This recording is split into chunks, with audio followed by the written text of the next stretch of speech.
Okay, so welcome back. So the talk in the post-T session would be given by my colleague, Professor Rahul Siddharthan, who is a professor at this institute. So Rahul, like me, joined originally as a physicist, and then his bio-interest got better of him. So he's now part of the computational biology group, where he works on regulatory genomics, among other things. He's also one of the foremost experts of India on machine learning. So without further ado, let me invite my colleague, Professor Rahul Siddharthan, to speak on language models, Markov chains, hidden Markov models, and profiles. Thanks very much, Sita bro. And I hate to start on a contradictory note, but I am a complete beginner in machine learning. And I'm also not a computational linguist. It's a sibling field, literally in the sense that my brother is a computational linguist. But anyway, so these are techniques that I'm talking about that are commonly used in the areas I work in, which is mainly bioinformatics, computational biology, but they originated in the field of linguistics, broadly speaking. They could be used for epigraphy and other things, probably. I actually had no idea where to pitch this talk, so I'm going to start with some basics of probability theory, which will be required, and then I'll go on to language models and Markov models and so on. So, yeah. So the first question, since we'd like to be kind of interactive, what is a probability? And in particular, okay, let's pause with this. What does it mean to say the probability of getting heads in a coin toss is 0.5? We make such statements all the time, right? And so most of you will say if you toss the coin many, many times, then roughly half of them will be heads and half will be tails. Very good. So now what is the probability? You often see in the weather forecast 30% probability of rain or 5% probability of rain or so on. So what does this mean? If you replay today's weather conditions again and again, will you get rain 30% of the time? Or you could ask, what's the probability of the same government being re-elected this year? Many TV pundits might say 80%, but how do they know that? Are they going to replay the election? Or what's the probability of life on Mars? How do you quantify these things? So basically, this one is usually calculated in what's called the frequentist way, which is exactly what I said. You do it many, many times, and it's a number of outcomes you favor over the total number. So that's the kind of frequentist view. But probabilities are used in a much wider context, and historically also it originated in the context of betting and horse racing and so on, where you do want to make a good prediction, otherwise you lose money on it. So a probability is basically a measure of how likely it is that a proposition is true. So 80% means more likely than 70% and so on. And conventionally the measure is between 0 and 1. So 0 means it absolutely cannot happen, 1 means it's certain to happen. This would be the frequentist definition. It's the number of occurrences in a large number of independent, identically distributed trials. These are the important words. So I'm sorry if you know most of this, but let's lay down the terminology. Independent means one trial does not affect another trial. So if you're tossing the coin, it doesn't fall and get chipped and therefore affect the probability of the next toss. It remains the same. Identically distributed, again, means that each trial has the same distribution. So again, if it's not a coin, but it's some other event, you don't know the probability of it, but it doesn't change from trial to trial. So that's the frequentist definition. And of course, if you're talking about, let's say, India beating Australia in a cricket match, neither of these two is true. The cricket matches are neither independent nor identically distributed, but people still lay bets on them and so on. And so the frequentist definition is sort of very limited. And the Bayesian definition is actually historically the older one. And it's also called subjective probability these days. And there's a very good book by James that goes into it further.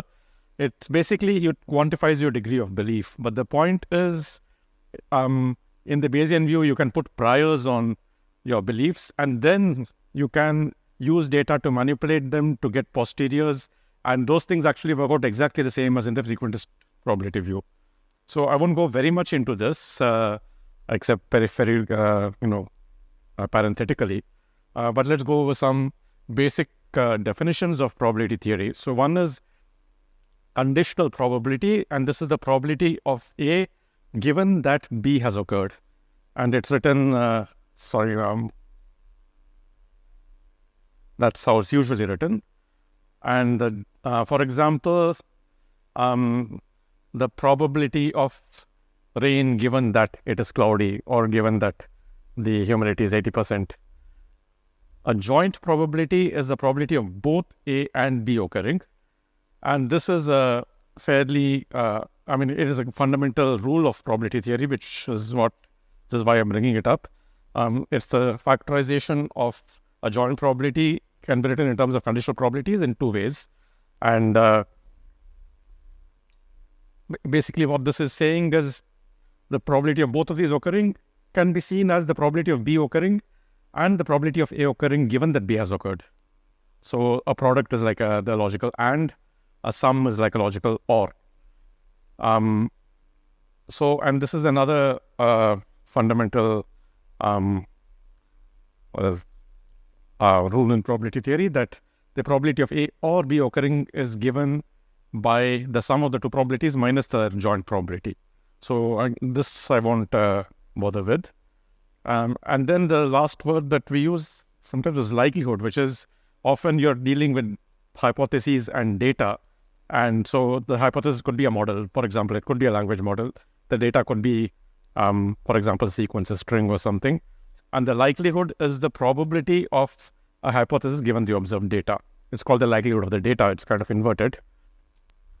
And with that, we'll move on to sequences. So as I said, I'm going to be talking about sequence models in a broad sense, of which languages are one example. So in biology, you have a variety of different sequences. It could be DNA, where you have A, C, G, T as the 4 nucleotides. It could be RNA, where it is A, C, G, and U as the 4 nucleotides. And it could be proteins, where you have 20 amino acids. You can have language, which can be viewed in the written form as a sequence of symbols. And in this case, the symbols could be the letters of the English language, or it could also be the words. So in computer science, they talk about an alphabet, which is the total collection of symbols you have.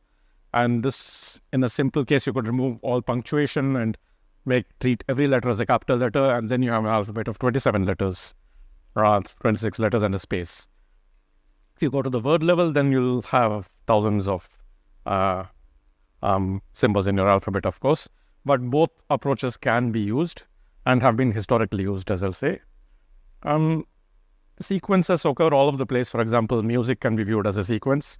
And even though this is Western music and there are cases where you play multiple notes simultaneously, but you can view this as a kind of a compound symbol.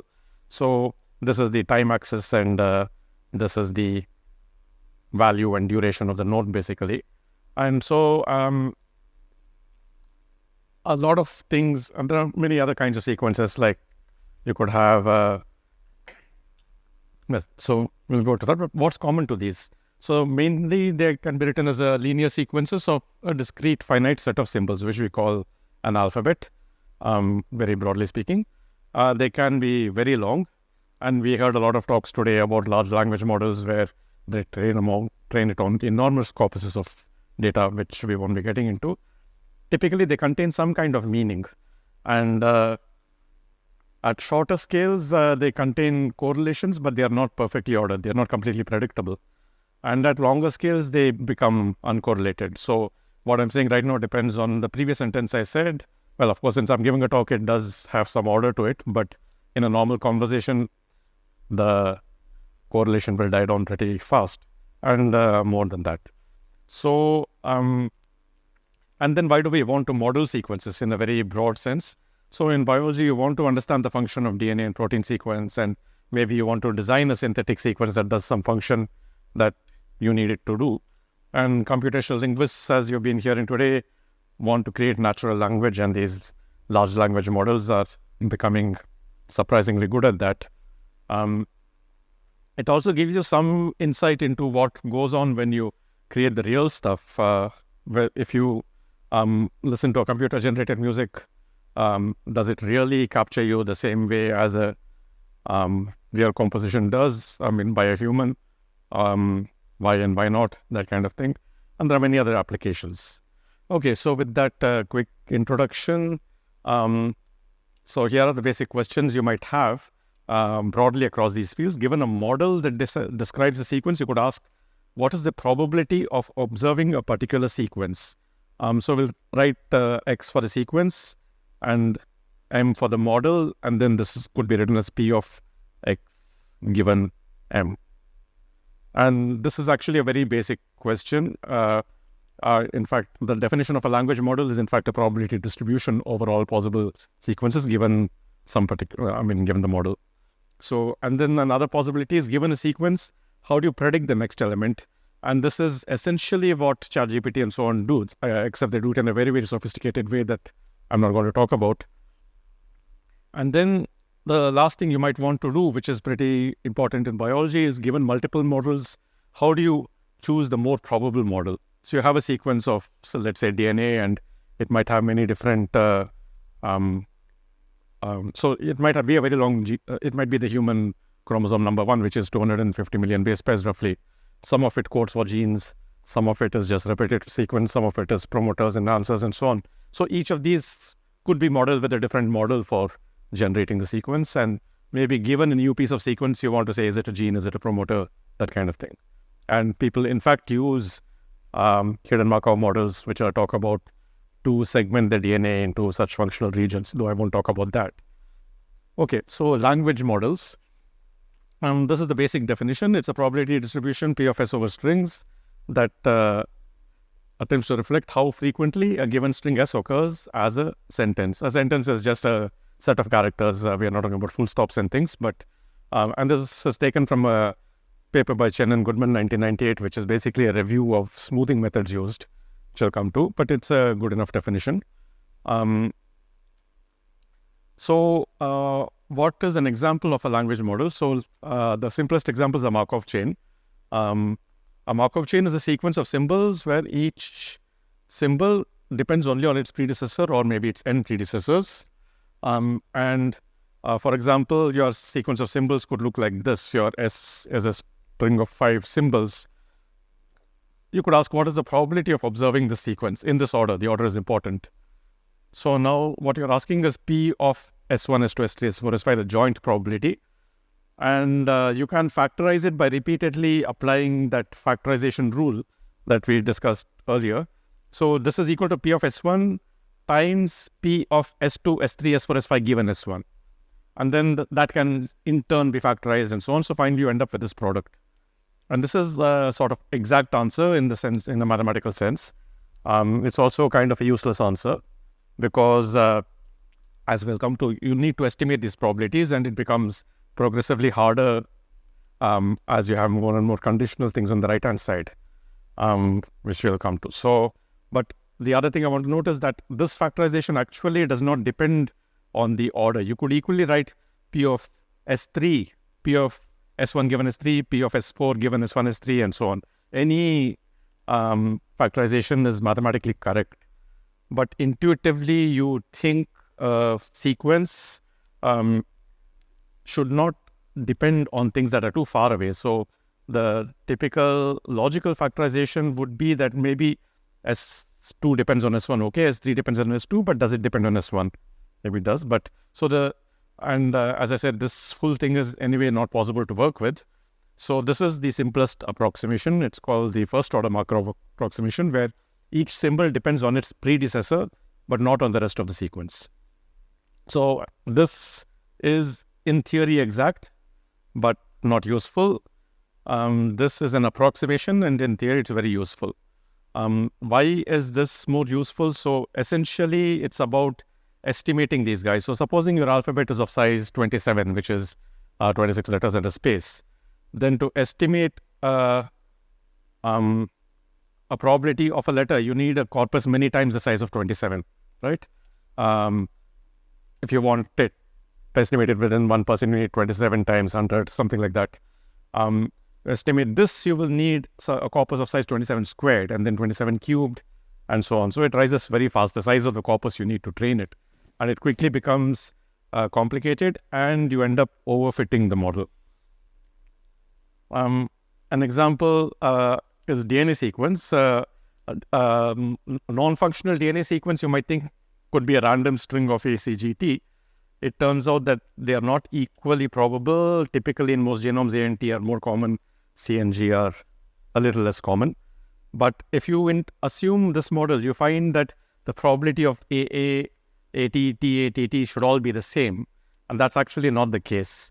And so a better model is a Markov chain where you have these conditional distributions where CA might have a different probability from AC or from GC and so on.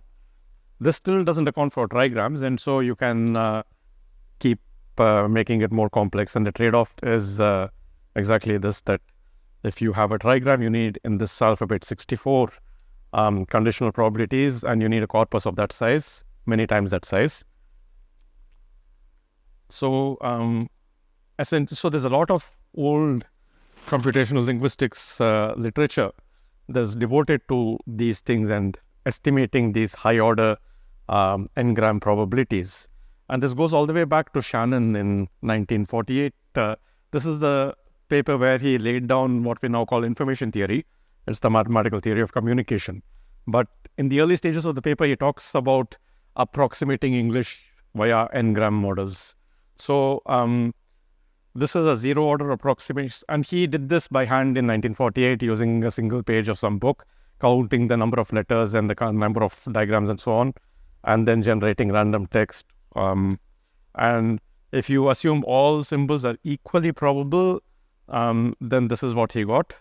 If you put in the actual frequencies, but otherwise they're independent, then this is what he gets.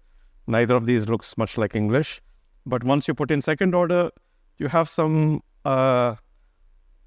indications that this could possibly be English, so it doesn't really mean anything. And if you put in a third order, you actually reproduce fairly long, not really words, but fragments of words. If you go home and try this on a computer, you'll find that you can go to higher orders, but you'll find that you'll start reproducing large parts of your training corpus all by itself. He also talks about what if you use word approximations. So this is the first order word approximation where the words come independently but with their appropriate frequencies. And this is the second order word approximation. This is what we would call a first order Markov model. Second order is because it's a 2-gram, that is, pairs of words. And here, fragments of the sentence actually tend to make sense. So this is a great paper to read just for education if you haven't seen it already. And the zero problem is what has taken, so that Chen and Goodman paper I mentioned earlier is focused on this, that if you are training from insufficient data, then a lot of the possible occurrences you will never see. So here is a toy answer. Supposing you have a coin and you don't know upfront that it's fair. So you want to estimate the probability of heads. You toss it, let's say, big and 10 and see small and heads. What is the probability of seeing heads on the next toss? So for example, you toss it 10 times and you see 7 heads. What's the probability of seeing heads on the next toss? So if it's a regular coin, you will probably say, it'll probably say half, because 7 by 10 is perfectly plausible. So I won't get into that debate. But if you have no idea what the bias of the coin is, and let's say it's not a coin, it is just a process with 2 outcomes, this is your maximum likelihood answer. So your coin could actually be a letter. You could be using a binary alphabet with zeros and ones, and you're trying to estimate the probability of each symbol. So if you have a small data set, you might never see the outcome at all in a finite thing. So supposing you have n is equal to 0, are you sure that 0 is really the answer? It is the answer that maximizes likelihood of your data, but it's not great. So Laplace gave this rule back in the early 1800s, and it's called Laplace's rule of succession. And the answer is, if you're completely ignorant about the coin's bias, that means this is the probability of heads. 0 means you'll never get heads, 1 means you'll always get heads. But the small p for a real coin is at half. But here you don't know what it is, so you have a big P of small p, and it's absolutely flat. If that is one condition, and the other condition is that the trials are independent and identically distributed, then you can prove that this is the correct answer, which I won't have time to do now.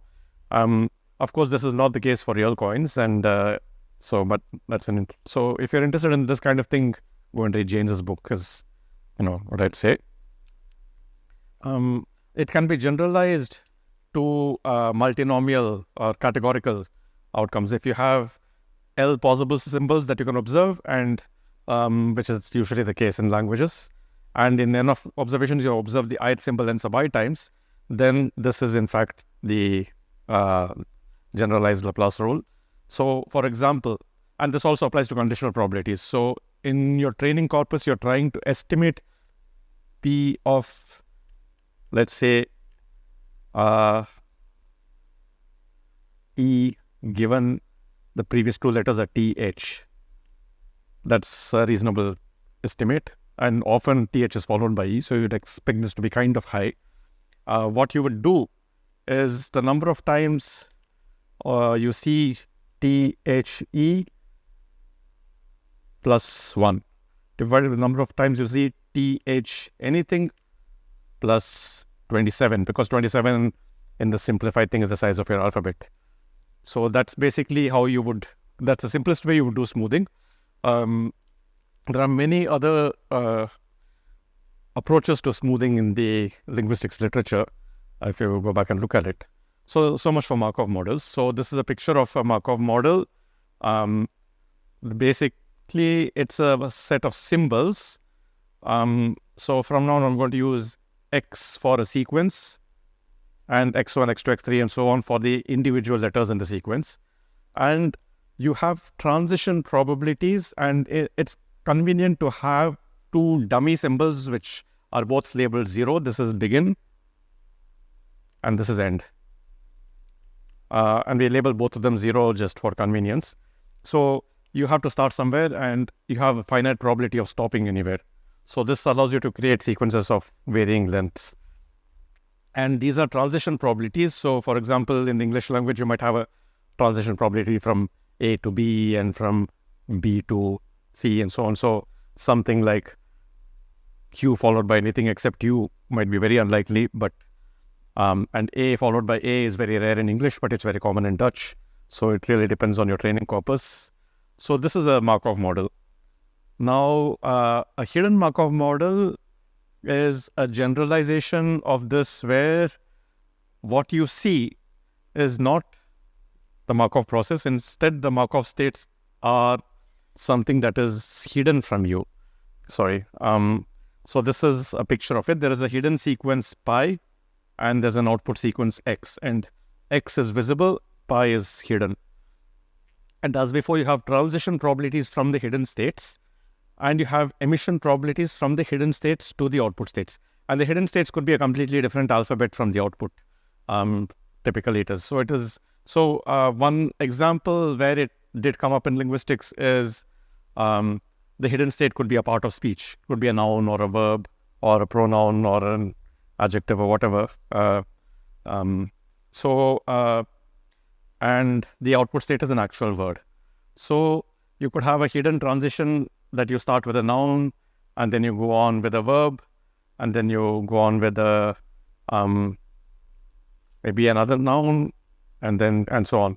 So the ball hit the bat, article, noun, verb, article, noun.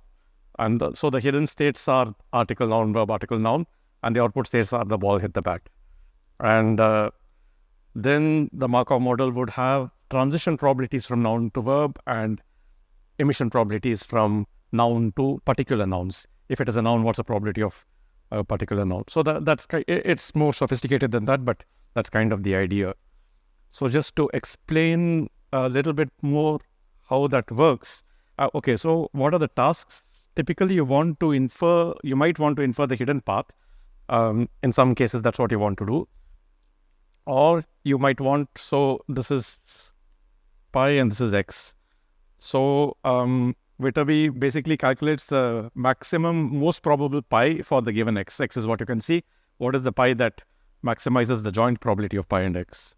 Or you might just want to calculate p of x over any possible pi. And it turns out there are efficient algorithms to do both of those things. So keep in mind that the set of hidden sequences could be very large, because supposing there are k hidden states, k could be 2 or 3 or even larger. And supposing your sequences of length L, then you have k to the power L possible hidden sequences, which is an exponential size, but it turns out you don't have to search that exponential space. But before getting into that, here's a silly example. This is you could imagine a hidden Markov model that generates it, but more realistically, supposing you have DNA, as I said, there are many different kinds of DNA, but we'll just consider coding and non-coding. Coding means it codes for a protein coding gene. Non-coding means it doesn't. Supposing that's all we care about. And the difference is the nucleotide densities. Non-coding regions are AC rich and AT rich, and coding regions are GC rich. This is a possible HMM. Much more sophisticated HMMs are routinely used in segmenting DNA. But in this case, you could think that the hidden states are NNNNN, which is non-coding, then CCC, which is coding, and then again NNN, which is non-coding. A real coding sequence will be much longer than this. But given the output sequence, which is all machine can give you, you want to infer the hidden states, which is NNC. That's the typical task in HMMs. So to illustrate how the algorithms might work, so the most probable path is given by something called the Viterbi algorithm. And basically the idea is you're trying to calculate, so you can calculate the joint likelihood P of x and pi as this product of all the transitions and emissions for the actual hidden and visible states. So this requires you to have both the sequence and the set of hidden states, and then it's just you transition and then multiply all the possible transitions and emissions, and that's what you get. But you don't know pi. So what you want is the most probable pi, which is the that pi which maximizes this. How would you do that? And as I said, it's an exponential space, but it turns out you can do it in essentially linear time. And here's an illustration. So supposing this is your system, that there's a sequence of coin tosses, but there are two kinds of coins. One coin is fair and the other coin is biased. And the fair coin tosses 50-50 heads and tails, but the biased coin tosses 80% heads. And the person who is giving you the sequence flips randomly between the two coins. After each toss, the player keeps the same coin with 80% probability, or flips to the other with 15%, or ends the game with 0.05%. Also, they start with the fair coin with a probability of 0.8. So that gives you P of, so A0 F is equal to 0.8, AFF is equal to 0.8, and so on. I mean, all these numbers in these A matrices you can read out from this. Then you ask, what is the most probable hidden path? And sorry, I think I didn't proofread this correctly, but okay, basically the idea is you can define a matrix which is called the Viterbi matrix. It is the most probable path, probability of the most probable path up until state I. So here the I is on this axis, and the hidden possible hidden states are on this axis. So the at the actual visible states that you see are here. And so you initialize this as V00 is 1, because the initial state is the start state, which has a value 0, and there are no symbols emitted up until that point. And then you can calculate each successive element as the transition from the previous. You maximize this over the values of the previous case. So supposing I want to calculate this, which is the probability of the sequence up until here, HETH, given that the coin was biased here. So I have to compare. It could have come from a biased coin here, or it could have come from a fair coin here. I compare those two possibilities and pick whichever is bigger. And so I can fill out the matrix starting from the top like this. But each time I fill an element, I have to compare two numbers. It could have come from here, compare from here. I pick the bigger one and I put an arrow indicating where it came from, a pointer. And so I fill out the entire matrix until I reach the bottom row. And then I see which is the largest element here. So this is the probability of the full sequence if it was fair. This is the probability of the full sequence if it was biased. So this is larger. So I pick this and then I backtrace through the arrows. And that tells me the hidden states. So the hidden states were that the first three are fair and the rest of it is biased coin. That's the prediction. This is the most probable path. It doesn't mean it's true. But it's in large sequences, so it's often good enough. You're predicting coding or non-coding and you miss the boundary a little bit. Maybe it fits. This was still a fair coin and it flipped to the biased coin here. That's possible. So it doesn't actually matter in practice. So that's one example of HMMs. You can do better than this, in fact. So you might want to ask, what's the likelihood of the sequence, no matter what the hidden path is? And this is exactly what a language model needs, right? What's the probability of seeing some sequence of letters? Not given a hidden path or not given a most probable hidden path, but overall possible hidden paths. And even though this is an exponential sum, you can actually do it in the same way. This is called dynamic programming. So essentially, you define this forward matrix as the probability of the sequence from the first to the ith element, given that the hidden state pi sub I is k. So it's probability of x1, x2, x2, 3 dot dot till x sub I, given the hidden state is k. Now, if you know this, then you can get the next one, the f sub L I plus 1 is simply the emission probability of the I plus 1 element times all possible transitions from the previous one to this guy. Because the previous element hidden state could be anything. You have to sum them because you are summing over all the paths. And then there's a termination criterion, which is this.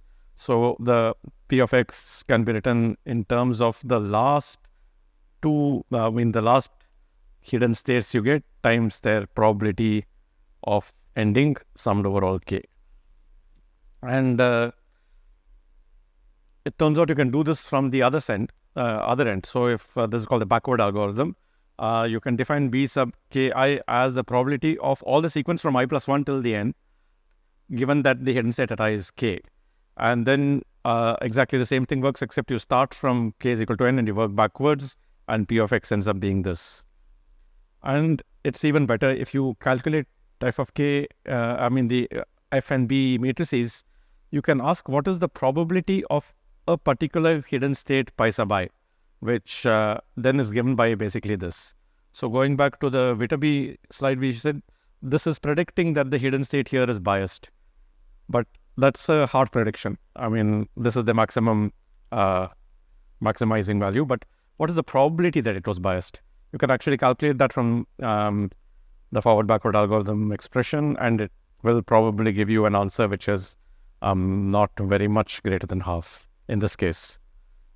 And this kind of thing has applications to, for example, inferring missing symbols. And so supposing you have a corpus of text and one letter is missing, you want to maybe predict the hidden state there and then scan over the outputs. That's one way to do it.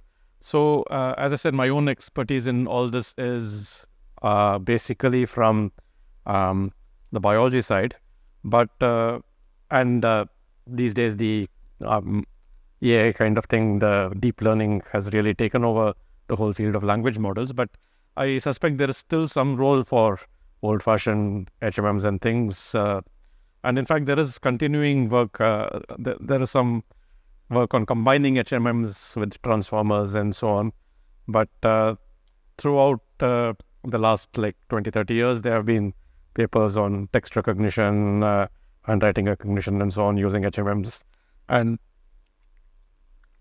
this was actually probably one of the methods of choice until deep learning came along. But going forward, it might be something that can be combined with deep learning. Okay, so I've been kind of talking without any questions. So before I go on, maybe any questions at this point?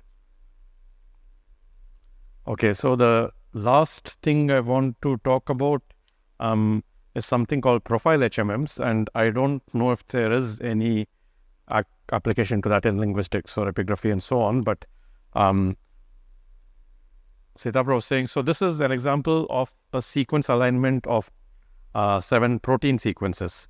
So ignore the rows 1 and the last row. The ones in between are drawn from the alphabet of amino acid, which has 20 letters in it. Sorry. And what this means is, in this case, that the things that are vertically aligned are likely to have evolved from a common ancestor. They are homologous. And the dashes are where either something got deleted, meaning there is a common ancestor that all of these came from. But as DNA evolves and protein evolves with it, it could get mutated, which means you will replace an amino acid with another, or sometimes you won't. Sometimes the amino acid stays the same. Or you could have an insertion, meaning you had this sequence, ancestrally you had this also, but you got this thing inserted in the middle. Or you could have a deletion, meaning most of the other sequences have something and you see this guy has nothing here. Then it's reasonable to think that this might have been deleted. Similarly, this is probably a deletion in these two sequences. So, and everything else is called a match. And now the question is, given a set of protein sequences from a common family, these are all globin proteins, how would you check whether a new sequence that you get, how likely is it that it came from the same family? So what is P of X given some model that describes these? So what kind of model would you use to describe this? And so that's okay. So let's look at a sort of zoom in of just this section of this. I'm a little bit wider. So it's basically that part of it, just for simplicity, and see in detail how we might do this. So as I said, when you see something missing, it could either be because it got lost or because the other sequence had something inserted. So if you just had these two sequences and you saw this gap here, you don't know whether it's because this got added in or this got taken away. But when you see that out of 7 sequences, only this guy has these 2 letters, then it's reasonable to assert that this is an insertion and this is a deletion from. So we are going to treat it like that. So the stars here indicate match states. So that's saying that it matches with some ancestral amino acid. You don't know what it is. But any output sequence that lands up here should be matching. And so let's start with just match states. Supposing you don't have any insertions, deletions, you just have a sequence of amino acids in each thing, and they're all lined up. Can you model that with a hidden Markov model? This is kind of a trivial HMM. So what's not shown here is the emission probabilities. So let me draw those explicitly.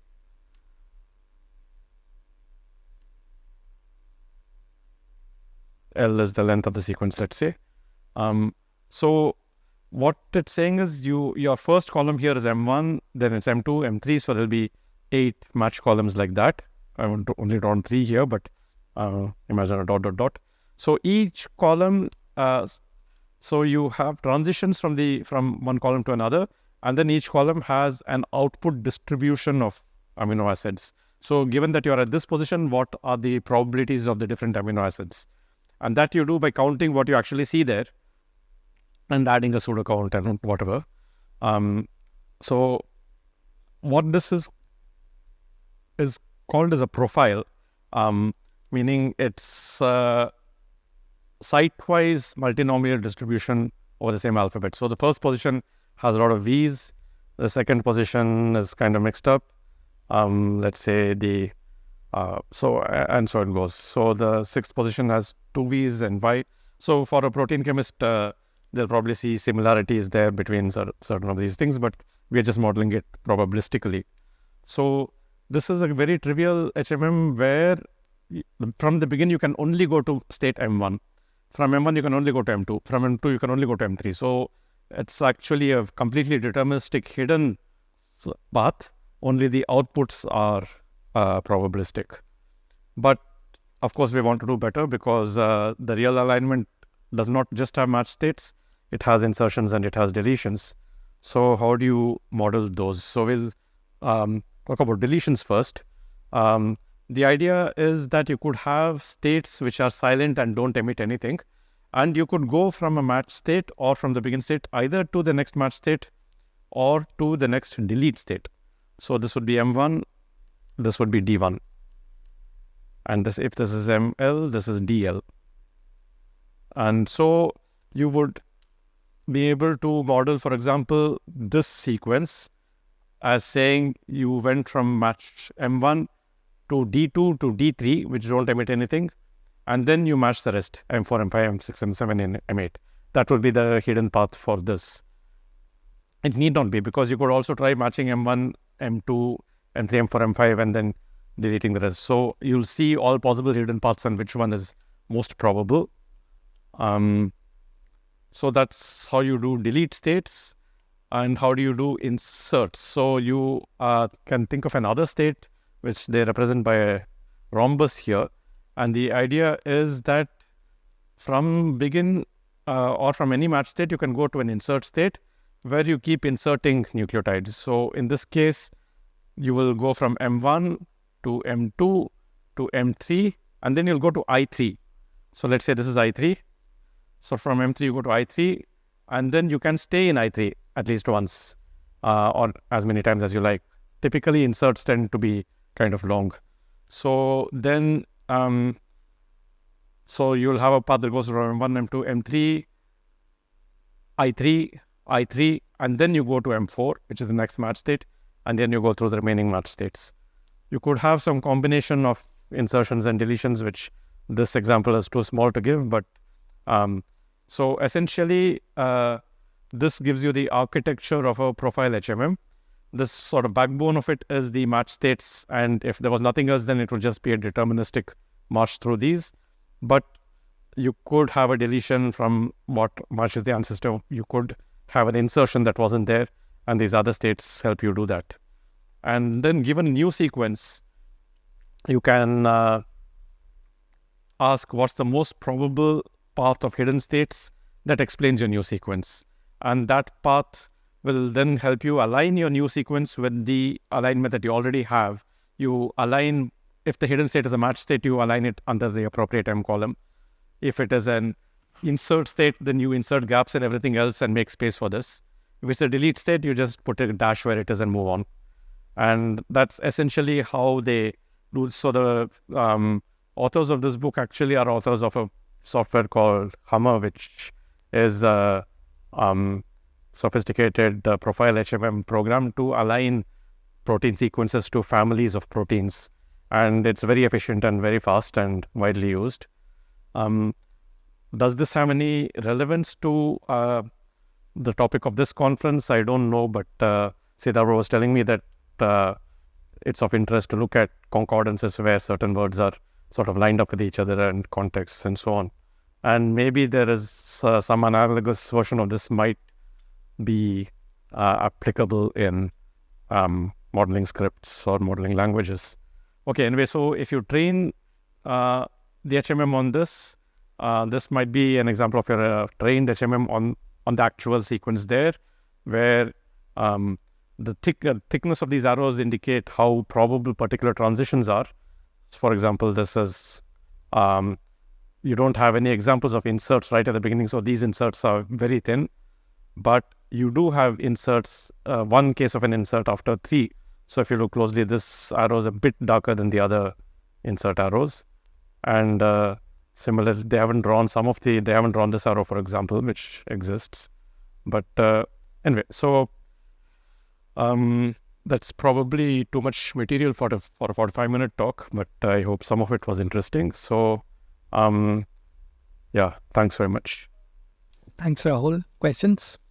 So in biological sequences, you see this hierarchy of you start with ACGT and then you go to these 3 codon amino acids, right? And these amino acids make proteins. So do you think you can think of something like that for languages as well? Like alphabets creating words, but the words are way too numerous in number in this case. But then words stringing up together to make sentences, which are meaningful functional elements. Right. So the codon thing is kind of an extreme case because the codon consists of exactly three nucleotides.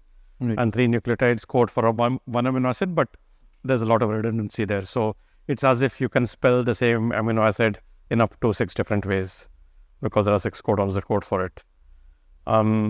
So I can't offhand think of of course, there are very sophisticated programs to predict genes which use this codon property. So what I showed you was a very trivial example, but any serious program will take account of this unit of 3 business. In languages, you have words of many different lengths, and you have so the rules are just much more complicated. So I don't know whether there's an exact analogy there. So, in continuing on what I was telling you, the idea that multiple sequence alignment could have something to, say to epigraphy is because I remember Mahadevan, when he was preparing his Indus corpus, he had this thing about whether certain signs are just variant signs of each other or are they distinct signs. So there was this big debate that whether a diamond inscribed with a square and a oval inscribed with a square is the same sign or different signs, whether they're just stylistic variations and so on. So it turns out that if you actually do a sequence alignment where you look at all sequences where these two signs occur and align them, it turns out that whatever occurs to in the neighborhood of these two signs are very times same, Right. which suggests that maybe either they are of the same class or maybe they're actually the same sign, they're just stylistic variations. And so occasionally these kinds of things led us to believe that, maybe doing something like multiple sequence alignment using algorithmic technique. See, these are all done manually. So might be useful to epigraphy. This might be more an example of where you can apply a Markov model. So supposing you had you were new to English and you didn't realize that this and this are really the same letter. Correct. And so you treated them as two different letters. Yes. And you develop a Markov model with 27 letters plus space. Right. And then you might find that transitions from this to other letters or this to other letters are basically the same. Mm-hmm. And then you might be able to infer that maybe. So I don't know. I haven't thought about this much, but there may be some such thing you could do. Just for simplicity, because let's throw out the spaces and dashes and commas not throw out the spaces. Spaces are there. Throw out the full stops, commas, dashes, question marks, just to keep life a little simple. But of course, ChatGPT doesn't do that. It understands punctuation.